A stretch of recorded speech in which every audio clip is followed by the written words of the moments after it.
Hey guys, Uriel Kame here. First thing I just want to note is I've got my leg crossed across my other thigh here. And this is just an example of how tight I am through my hips. So my leg, if I'm relaxed here, is about 45 degrees. And it should be like off the camera, like down here.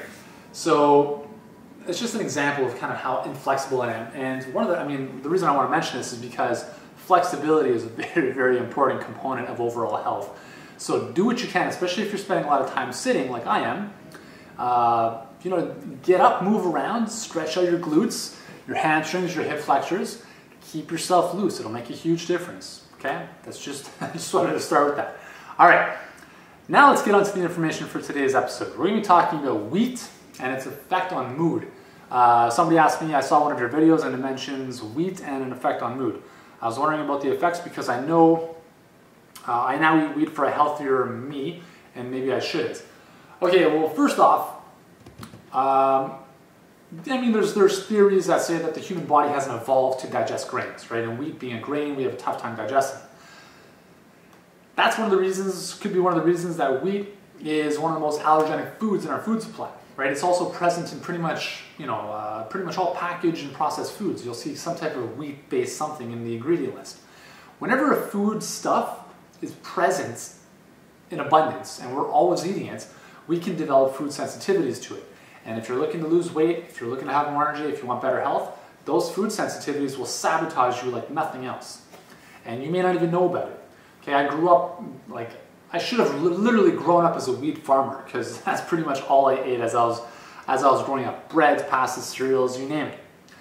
The challenging part is that, we've been indoctrinated, if you want to call it that, by the big food companies, the grain farmers and all that stuff, that whole grains are good for us.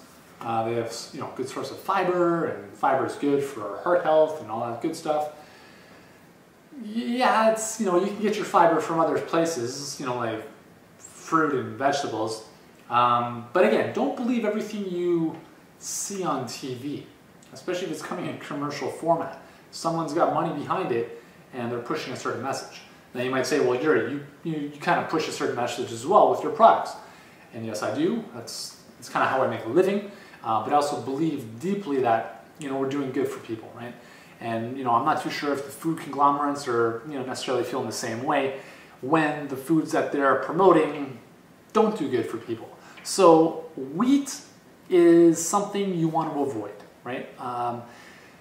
Again, there's probably some science behind this with kind of delinquent behavior, attention deficit type of things. I'm not going to, refer to any studies because I haven't looked up any recently.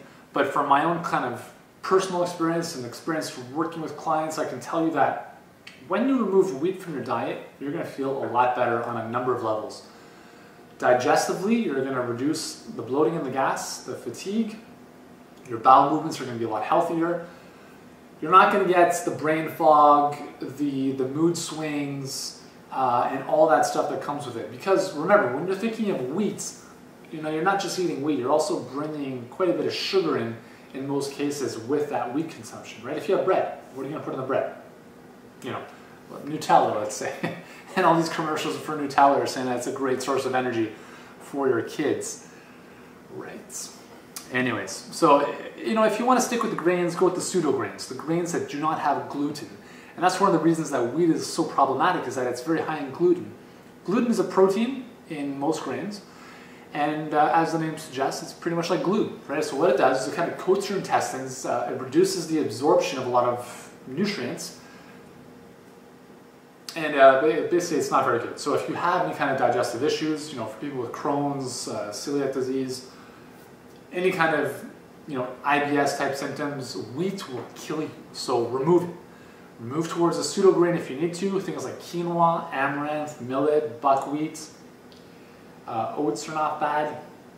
Those are better grains, okay? You want to be staying away from the wheats and, the main grains like that. So again, my best advice is try it out. If you find that you're better off without wheat, then you're better off without wheat, and your body will be better off without wheat. So give that a shot. Just try it out for a day. Don't eat any bread, don't eat any pasta, don't eat anything that's a wheat based, and notice the difference. If you need help getting over some of these food addictions and food sensitivities, once again, check out our cleansing program called the Total Wellness Cleanse. The website is right here, totalwellnesscleanse.com. And until next time, thank you very much for the question. Minimize or avoid the wheats. You're going to feel a lot better. And I'll see you in the next episode.